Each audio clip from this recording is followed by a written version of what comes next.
नमस्कार दोस्तों, मैं हूं हेमंत पचौरी और आज हम शुरू करते हैं क्लास 10 सिविक्स सीबीएसई का फर्स्ट चैप्टर पावर शेयरिंग। तो आइए हम शुरू करते हैं पावर शेयरिंग। जैसा नाम से पता चल रहा है हम लोगों का पावर शेयरिंग क्या चीज़ हो गई है कि कहीं ना कहीं पावर्स को आगे डिवाइड करना, शेयर करना, लोगों को बांटना। जैसे किसी एक इंसान के पास पावर है तो आगे वो कुछ लोगों को और अपनी पावर्स को शेयर करें। ठीक है, तो कहीं ना कहीं बोल सकते हैं डिसेंट्रलाइजेशन ऑफ द पावर। ठीक है, चलिए आगे बढ़ते हैं। कुछ ओवरव्यू देखते हैं इसके अंदर। ओवरव्यू के अंदर सबसे पहले दे रखा है, देखो एक डेमोक्रेसी का दे रखा है। In a democracy all powers does not rest with any one organ of the government. किसी भी गवर्नमेंट के एक ऑर्गन के पास सारी पावर्स नहीं होती हैं। पावर्स क्या होती हैं, अलग अलग के पास होती है। जैसे एग्जांपल दे रखा है कुछ ऑर्गन से हमारे, लेजिस्लेचर हो गया, एग्जीक्यूटिव हो गया, इसके अंदर जुडिशरी हो गया। तीनों को हम आगे अगर देखें, लेजिस्लेचर का मेन वर्क होता है, ये लॉ मेकिंग बॉडी है गवर्नमेंट की, जो क्या करती है, लॉ बनाती है। सेकंड आ गया इसके अंदर हमारा कौन सा, एग्जीक्यूटिव। तो एग्जीक्यूटिव क्या काम करती है कि हमारे यहाँ पे बहुत सारे हमारे एमएलए एमपीज़ होते हैं, क्या करते हैं वो लॉज बनाते हैं। लॉज बनाने के क्या करते हैं, लॉज बने बनाए लॉज क्या करते हैं वो एग्जीक्यूट करते हैं। एग्जीक्यूट मतलब उनको अप्लाई करवाते हैं कंट्री के अंदर। थर्ड होता है हमारे यहाँ पे कौन सा, जुडिशरी। जुडिशरी का मेन वर्क क्या होता है कि अगर बाय द वे कोई भी डिस्प्यूट्स होते हैं कंट्री में, चाहे वो स्टेट्स में हो, स्टेट एंड सिटीज़न में हो, स्टेट एंड सेंटर में हो, किसी के बीच में भी अगर डिस्प्यूट्स होते हैं, सारे डिस्प्यूट्स को रिजॉल्व करने वाली बॉडी होती है, वो होती है जुडिशरी। जैसे सुप्रीम कोर्ट्स हो गए हमारे, सुप्रीम कोर्ट्स हो गए, हाई कोर्ट्स हो गए हमारे, एंड डिस्ट्रिक्ट कोर्ट्स हो गए। ठीक है, इनका मेन काम क्या होता है, इन डिस्प्यूट्स को ख़त्म करवाना। चलिए इस चैप्टर के अंदर हम दो अलग अलग कंट्री, एक बेल्जियम दे रखा है यूरोप के अंदर और एक दे रखा है श्रीलंका, जो कहाँ दे रखा है, साउथ ईस्ट एशियन कंट्रीज़ के अंदर। इन दोनों कंट्रीज़ को अलग अलग इनकी केस स्टडीज़ को देखते हैं, इनके अंदर क्या क्या सिमिलरिटीज़ थी इनके अंदर और क्या क्या चीज़ें इनमें अलग हुई, उनको हम इसके अंदर कंसिडर करते हैं। ठीक है, शुरू करते हैं चैप्टर्स को। पहले आते हैं हम पहले बेल्जियम के बारे में पढ़ते हैं। ये बेल्जियम का केस दे रखा है पहले इस जगह पे, उसके बाद हम देखेंगे श्रीलंका का। बेल्जियम की देखो तो क्या है ये, Belgium is a small country in Europe, smaller than area, smaller in area than the state of Haryana. Haryana से भी कम इसका एरिया है और पॉपुलेशन हरियाणा से भी कम, अराउंड 1 करोड़ दे रखी है। देखो पॉपुलेशन किन किन कंट्रीज़ के साथ अपना ये बॉर्डर शेयर करती है, यूरोप की कुछ कंट्रीज़ हैं, नीदरलैंड हो गया, जर्मनी हो गया, इसके अंदर लग्जमबर्ग हो गया। तो ये इनके साथ अपना क्या करती है, बॉर्डर शेयर करती है। ठीक है, अब यहाँ पे इतनी कंपोजिशन देखते हैं कि देखो इतनी कंपोजिशन देखा है। इथनिसिटी क्या है, व्हाट इज इथनिसिटी, तो देखो इथनिक की दे रखा है, नीचे एक वर्ड दे रखा है, देखो इथनिक के लिए, ethnic A social division based on shared culture. की क्या कर रहे हैं कि लोग क्या कर रहे हैं, अपने कल्चर के अकॉर्डिंग जो भी हैं वो क्या कर रहे हैं, उसकी वजह से उन लोगों को अलग अलग क्लासीफाई कर दिया है। ठीक है, आगे ठीक है, तो यहाँ की इतनी कंपोजिशन देखते हैं। यहाँ पे क्या दे रखा है, 59% जो पॉपुलेशन है यहाँ पे, 59% पॉपुलेशन किन लोगों की है, वो हैं डच लोग हैं, डच लैंग्वेज के लोग हैं, डच बोलने वाले, जो कहाँ रहते हैं, ये फ्लेमिश रीजन के अंदर रहते हैं। ठीक है, बाकी 40% लोग जो हैं, यहाँ की 40% पॉपुलेशन वो रहती है वेलोनिया रीजन के अंदर, और वो क्या बोलते हैं, फ्रेंच लैंग्वेज बोलते हैं। ठीक है, ये दो कंपोजिशन हो गई 59 40। उसके बाद आते हैं थर्ड देखा है, थर्ड है हमारे कौन से, जर्मन्स है। जर्मन्स की बात करें तो इनकी पॉपुलेशन कितनी है, ओनली 1%। ठीक है, ये जर्मन लैंग्वेज को यूज़ करते हैं। ठीक है, ये क्या है, इनको देखें तो अपना जो बेल्जियम का जो ईस्टर्न पोर्शन है उसके अंदर ये लोग रहते हैं। ठीक है, इसको देख लेंगे आगे हम लोग। अब इस चीज़ को पूरा कॉन्ट्रास्ट करती है कुछ चीज़ें, वो कॉन्ट्रास्ट करने वाली चीज़ें कौन कौन सी हैं, उन चीज़ों के अंदर देखते हैं। कैपिटल रीजन को देखते हैं। यहाँ का जो नेशनल कैपिटल रीजन है वो ब्रुसेल्स, यहाँ की कैपिटल है ब्रुसेल्स। ब्रुसेल्स की 80% पॉपुलेशन किन लोगों की है, फ्रेंच लोगों की है। ठीक है, बाकी 20% लोग यहाँ पे कौन है, डच स्पीकिंग है। ठीक है, डच स्पीकिंग कितने हो गए यहाँ पे, ये हो गए हमारे डच स्पीकिंग 20%। ठीक है, चलिए आगे इसका पूरे मैप को कंसिडर कर लेते हैं। मैप के अंदर देखो कुछ ये अलग अलग नीचे देखो सिंबल्स दे रखे हैं हमारे ऊपर। येलो वाला जो पोर्शन हो गया, येलो वाला पोर्शन जो हो गया, येलो पोर्शन के अंदर देखेंगे तो येलो में कौन लोग रह रहे हैं, ये देखो ये है फ्लेमिश रीजन, इसमें डच स्पीकिंग पीपल रह रहे हैं। ठीक है, सेकंड वाला जो हमारा दूर दे रखा है पोर्शन, सेकंड वाला पोर्शन हो गया फ्लेमिश रीजन, ये वाला फ्लेमिश रीजन हो गया। इस फ्लेमिश रीजन के सॉरी ऊपर वाला हो गया हमारा कौन सा था, ये येलो वाला जो पोर्शन था, जो था ये फ्लेमिश रीजन था, फ्लेमिश में डच थे। नीचे वाला जो रेड वाला देखा है ये वेलोनिया रीजन है, वेलोनिया रीजन के अंदर कौन रह रहे हैं, फ्रेंच स्पीकिंग पीपल। ठीक है, थर्ड आते हैं, हम अपना पोर्शन शुरू करते हैं जर्मन स्पीकिंग की बात करें तो जर्मन स्पीकिंग पीपल की बात करें, जर्मन स्पीकिंग कहाँ रह रहे हैं हमारे, जर्मन स्पीकिंग पीपल रह रहे हैं ईस्टर्न पोर्शन के अंदर। ईस्टर्न पोर्शन ये वाला जो पोर्शन दे रखा है इसके अंदर कौन हो गए, जर्मन स्पीकिंग पीपल हो गए। थर्ड वाला पोर्शन हमारा जो बचता है, थर्ड हो गया, फोर्थ के जो बचता है हमारा कौन सा हो गया, ये national capital region. National capital region के अंदर 80% फ्रेंच है, 20% कौन हो गया इसके अंदर, डच है। ठीक है, ये सारी यहाँ की कम्युनिटीज़ के बारे में पता चल गया हम लोगों को, कौन कौन कहाँ कहाँ रह रहा है और कितनी कितनी उनकी पॉपुलेशन है। चलिए कुछ और यहाँ पे कुछ चीज़ें कॉन्ट्रास्ट करने वाली चीज़ें हैं। कॉन्ट्रास्ट क्या करती हैं यहाँ की चीज़ें, उसमें एक चीज़ ये आती है द माइनॉरिटी। इसमें देखते हैं जो लोग माइनॉरिटी में, मेजॉरिटी माइनॉरिटी में क्या होता है, देखो माइनॉरिटी की बात करें, देखो मेजॉरिटी माइनॉरिटी में क्या है, एक तो मेजॉरिटी होता है, एक होता है माइनॉरिटी। मेजॉरिटी में क्या हो गया 50% प्लस 1 हो गया ये, और माइनॉरिटी में जो 50% से जो लोग कम हैं वो सारे माइनॉरिटी में आते हैं। ठीक है, चलिए आगे हम बात करते हैं इसके अंदर। फर्स्ट हम देखते हैं इसके अंदर क्या हो गया ये, the majority French speaking community was relatively rich and powerful. पैसे वाले भी हैं और पावरफुल भी हैं, ठीक है, यहाँ की कंडीशन ये है। लेकिन डच की इतनी अच्छी कंडीशन नहीं है। अब ये सारी कंडीशन नहीं है तो क्या होगा, इनके बीच में कन्फ्लिक्ट्स होंगे, झगड़े होंगे, छोटी मोटी चीज़ों के ऊपर भी कन्फ्लिक्ट्स होना शुरू हो जाएंगे। तो यहाँ पे क्या हुआ, कन्फ्लिक्ट्स हुए। इन कन्फ्लिक्ट्स के अंदर क्या होता है, देखो कि कन्फ्लिक्ट्स के अंदर फर्स्ट देखो ब्रुसेल्स, यहाँ से शुरू करते हैं। देखो ये ब्रुसेल्स प्रेजेंटेड ए स्पेशल प्रॉब्लम। क्या प्रॉब्लम स्पेशल है, क्या देखो Dutch speaking people constitute A majority in the country. पूरे कंट्री के अंदर मेजॉरिटी में, लेकिन बस अपनी कैपिटल में माइनॉरिटी में, ये ब्रुसेल्स में ही है। ठीक है, चलिए यहाँ तक हमने पूरी कंडीशन देख ली, कहाँ की, बेल्जियम की कंडीशन देख ली पूरी। अब उसके बाद हम शुरू करते हैं कहाँ की कंडीशन, हम अपनी शुरू करनी है हमें श्रीलंका की। श्रीलंका के बारे में कुछ दे रखा है, श्रीलंका की कंडीशन क्या दे रखा है यहाँ पे, ये श्रीलंका के अंदर क्या है कि वहाँ की जो क्या है कि एक ये क्या है, आइलैंड नेशन है ये। जब इंडिया से देखेंगे तो हमारे कुछ तमिलनाडु से कुछ थोड़ी दूरी पे ही है, ठीक है, तमिलनाडु कोस्ट जो पड़ता है उससे थोड़ा सा कुछ दूरी पे पड़ता है कुछ। उसके बाद देखते हैं यहाँ की पॉपुलेशन कितनी दे रखी है, 2 करोड़ पॉपुलेशन दे रखी है। 2 करोड़ पॉपुलेशन कितनी है, हरियाणा के ऑलमोस्ट सेम है, ये पूरी बराबर हो गई है। यहाँ पे भी कुछ इतने ग्रुप्स हैं यहाँ पे, उनके देखते हैं सोशल ग्रुप्स के बारे में, कौन कौन सोशल ग्रुप्स हैं। इनमें फर्स्ट नाम आता है सिन्हाला स्पीकर, इनकी लैंग्वेज सिन्हालीज़ है, 74% इनकी पॉपुलेशन हो गई। सेकंड की हम बात करें तो सेकंड है इसके अंदर तमिल स्पीकर की बात करते हैं तो ये कितने हो गए 18%। 18% कौन है, तमिल स्पीकर। तमिल स्पीकर के अंदर भी 2 अलग अलग टाइप आएंगे, कौन कौन से आएंगे, एक तो श्रीलंकन तमिल्स और दूसरे होते हैं इंडियन तमिल्स। तो उनको देखते हैं हम, श्रीलंकन तमिल्स और इंडियन तमिल्स की पॉपुलेशन को हम कंसिडर करते हैं।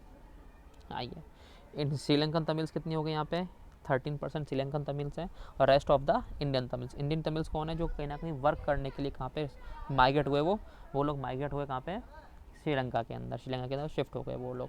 ठीक है आइए, अब इनमें कुछ और के अंदर, इसके अंदर कुछ और कंडीशन। चलिए आगे देखते हैं इसके अंदर। ये इंडियन तमिल्स के बाद हम देखते हैं इसमें कि अब देखो जो मोस्ट ऑफ द इन सिन्हालीज़ की बात करें, मोस्ट ऑफ द सिन्हालीज़ ये लोग कौन है, ये बुद्धिज़्म को फॉलो करते हैं, बुद्धिज़्म को फॉलो कर रहे हैं। ठीक है, ये अब आते हैं उसके बाद, और जो बाकी जो बचे हमारे तमिल्स लोग हैं, तमिल्स लोग कौन है, हिंदूज़ भी हैं इसके अंदर, मुस्लिम्स भी हो गए। ठीक है, बाकी 7% जो पॉपुलेशन है वो वहाँ पे किसकी है, वो क्रिश्चियंस की है। इसमें कौन कौन है, इसमें तमिल्स भी हैं और सिन्हालीज़ भी हैं। ठीक है, इन दोनों की लैंग्वेज ये दोनों भी हैं, ठीक है, क्रिश्चियंस की। चलो यहाँ तक हमें ये चीज़ें समझ में आ गई। अब आगे हम बात शुरू करते हैं इसके अंदर कहाँ की कंडीशन। यहाँ पे हम देखते हैं मजॉरिटेरियनिज्म इन श्रीलंका। श्रीलंका के अंदर हम देखते हैं कि कौन सी मजॉरिटेरियनिज्म को हम बेसिकली कंसिडर करते हैं कि क्या क्या चीज़ें हुई मजॉरिटेरियनिज्म के अंदर। क्या है मजॉरिटेरियनिज्म, देखो इसके लिए मैं आपको पहले एक डेफिनेशन दे रखी है, उस डेफिनेशन को हम कंसिडर कर लेते हैं। डेफिनेशन ये नीचे दे रखी है इसके अंदर, देखो majoritarianism a believe that the majority community should be able to rule in which ever way it's want. ये दे रखा है, रूल करें तो मेजॉरिटी गवर्नमेंट होती है, लेकिन अपने तरीके से जैसा करना चाहते हैं वो उस तरीके से गवर्नमेंट को रूल करते हैं, कंट्री को गवर्न करते हैं। उसमें क्या कर रहे हैं, देखो by disregarding the wishes and needs of the minority. उसमें माइनॉरिटी को कहीं कंसिडर ही नहीं कर रहे हैं वो लोग। ठीक है, तो ये सिस्टम हो गया इसके अंदर। आइए चलिए थोड़ा सा इसके बारे में थोड़ा सा अपन कुछ मैप को कंसिडर कर लें, मैप के बारे में जान लें। देखो इस मैप में देखो कुछ कंडीशन दे रखी है। ये वाला जो पोर्शन दे रखा है, देखो इस वाले पोर्शन को अगर आप देखोगे तो ये सारे लोग कौन से हो गए, ये तमिल्स हो गए, कौन से, श्रीलंकन तमिल। देखो इसमें दे रखा है सेकंड वाला पॉइंट हो गया, ठीक है, ये श्रीलंकन तमिल से सारे, कुछ इस जगह भी दे रखा है ये अपने कोलंबो के आसपास। ठीक, इसके बाद हम बात करते हैं सिन्हालीज़ की। तो येलो जितना भी दिख रहा है आपको पूरी कंट्री के अंदर, येलो जितना भी दिखाई दे रहा है, ये सारे जो बचे हैं, ये बाकी जो पोर्शन बचा, ये सारे लोग कौन हो गए इसके अंदर, ये हैं सिन्हालीज़ पीपल हो गए।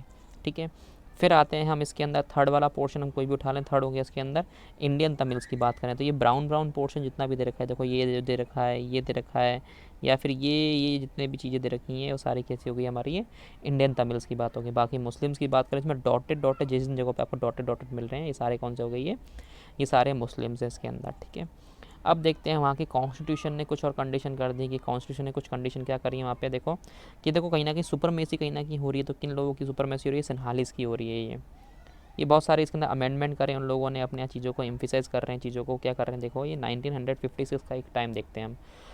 N act was pass to the recognise Sinhala as the official language thus disregarding Tamils. कहीं ना कहीं इससे उनको जिनका जो भी फेथ था अपनी कंट्री के लिए वो फेथ उनका बेकार हो गया, गंदा हो गया। क्योंकि क्या होता है कि जब किसी इंसान को डिसरिगार्ड किया जा रहा है अपनी कंट्री से तो उनको गंदा लगता है। और दूसरा क्या कर रहे हैं वो कहीं ना कहीं इनका जो कॉन्स्टिट्यूशन है उसके अंदर ये चीज़ें घुसा दी कहीं ना कहीं। ये चीज़ें उनको मतलब कि कहीं ना कहीं एक कम्युनल पॉलिटिक्स को आप मान सकते हैं इसके अंदर, जो कि पर्टिकुलर कम्युनिटी को, पर्टिकुलर एक रिलीजन के लोगों को ही प्रमोट कर रहे हैं। क्या कर रहे हैं देखो, a new constitution stipulated that the state shall protect and foster Buddhism. सिर्फ बुद्धिज्म को ही ये प्रोटेक्ट करेंगे, उनको ही आगे बढ़ाएंगे ये लोग। ये इनकी बहुत ही अजीब चीज़ थी इसके अंदर। दूसरा वहाँ पे जितनी पोस्ट हैं उन सारी पोस्ट से उनको हटा दिया जा रहा है। जितने भी तमिल्स हैं उनको जॉब नहीं मिल पा रही है उनके एजुकेशन के अंदर।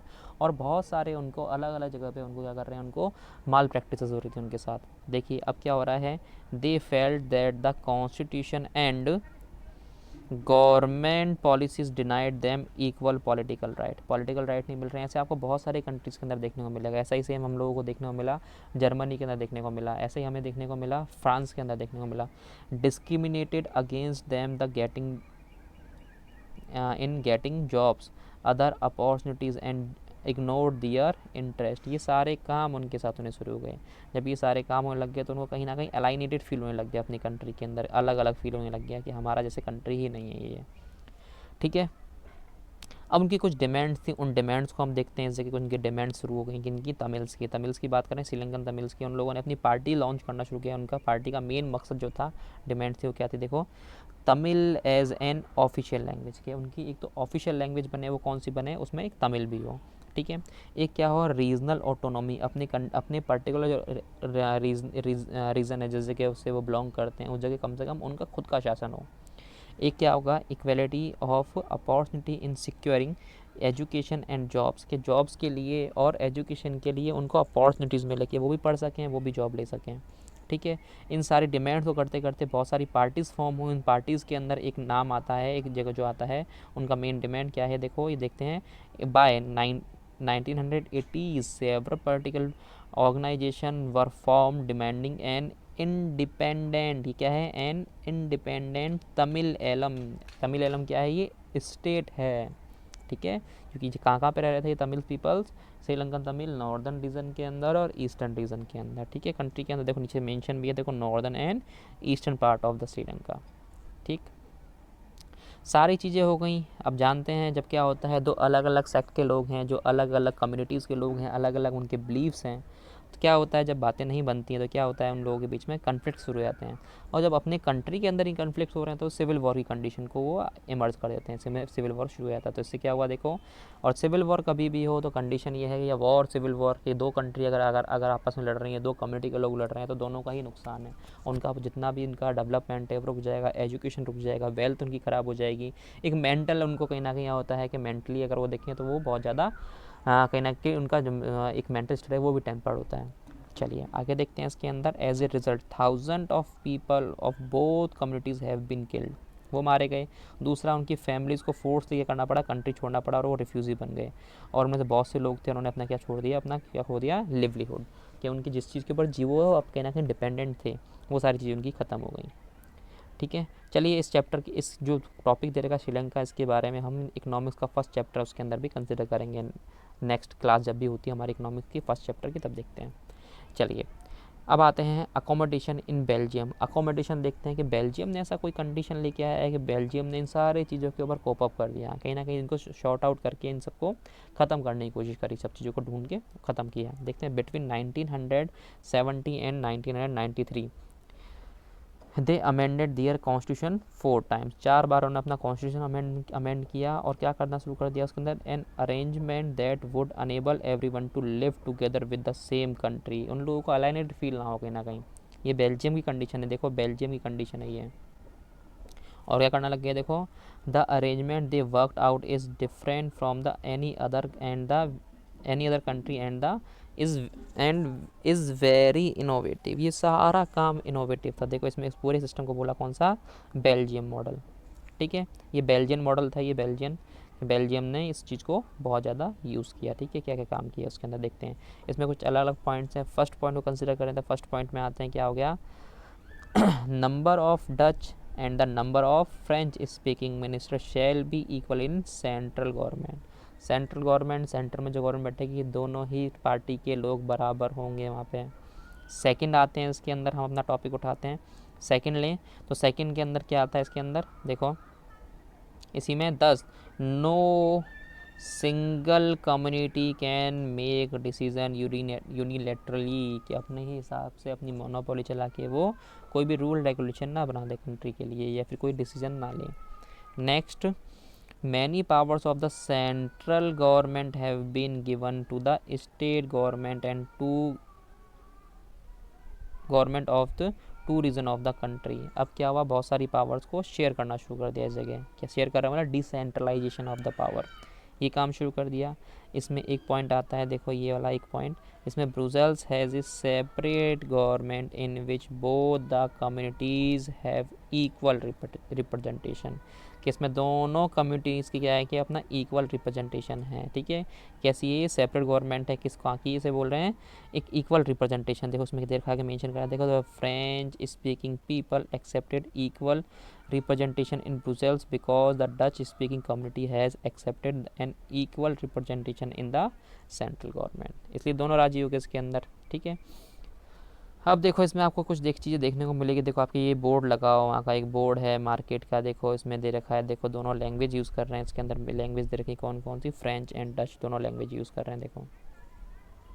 ठीक, अच्छा है। चलो, जैसे हमारे यहाँ पे बहुत सारे बोर्ड लगे होते हैं, साइन बोर्ड्स वगैरह होते हैं, बहुत सारे स्ट्रीट्स पे उनके नेम्स लगे होते हैं, उन पर देखो अलग अलग लैंग्वेज होती हैं। नॉर्मली अगर नॉर्दर्न रीजन के अंदर तो हिंदी एंड इंग्लिश, अगर हम साउथ में चले जाते हैं हिंदी इंग्लिश, और उसके अंदर हिंदी इंग्लिश के साथ साथ अगर आपको देखने के लिए मेनली तो वहाँ की जो लोकल लैंग्वेज है, मलयालम, तमिल, तेलुगु, कन्नड़, जो भी है लैंग्वेज, उसको यूज़ करते हैं वो लोग।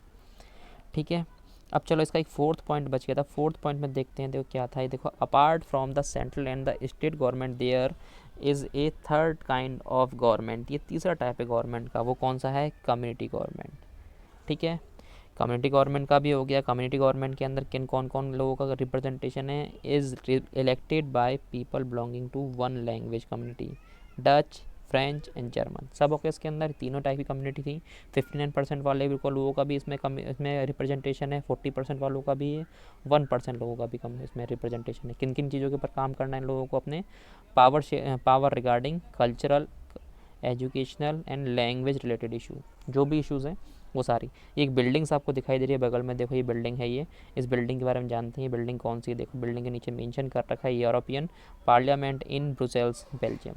ये सारी कंडीशन आसपास की बहुत सारी कंट्रीज़ ने देखी, बड़े इन चीज़ों को देख के उन कंट्रीज़ को भी बहुत ज़्यादा सीखने को मिला। तो उन लोगों ने क्या करना शुरू कर दिया, उन लोगों ने भी इन चीज़ों को एडप्ट किया और इस जगह यूरोपियन यूनियन को फॉर्म कर दिया। देखो, when many countries of Europe came together to form the European Union, Brussels was chosen as its headquarter। इसको अपना हेडक्वार्टर बना दिया उन लोगों ने। ठीक है, चलिए अब हम इस टॉपिक को यहाँ पे थोड़ा सा उठाते हैं। इस टॉपिक के अंदर हम कुछ देखते हैं क्या हुआ कि कुछ क्वेश्चंस हैं। देखो ये सारे क्वेश्चंस हैं, ये इन सारे क्वेश्चंस को हम कंसिडर करते हैं। एक काम करते हैं, हम इसके लिए नेक्स्ट क्लास के अंदर इस टॉपिक से उठाते हैं कि क्या क्या हुआ। आप लोगों को अगर कोई भी प्रॉब्लम होती है तो आप मुझे कमेंट सेक्शन में डालिए अपनी सारी प्रॉब्लम्स को, और मुझे जो भी प्रॉब्लम है उनको बताइए। ठीक है, और चैप्टर को रीड करिए। इसके लिए आप एनसीईआरटी में डायरेक्टली, आपको एनसीईआरटी ही पूरा बेस्ड है मेरा चाहिए अपना लेक्चर, तो इसके अंदर आप एनसीईआरटी को घर पे रीड करिए, कुछ नोट्स बनाइए अपने शॉर्ट नोट्स। ठीक है, प्रॉब्लम हो तो उनको मुझे आगे डिस्कस करिएगा। ठीक है, थैंक यू।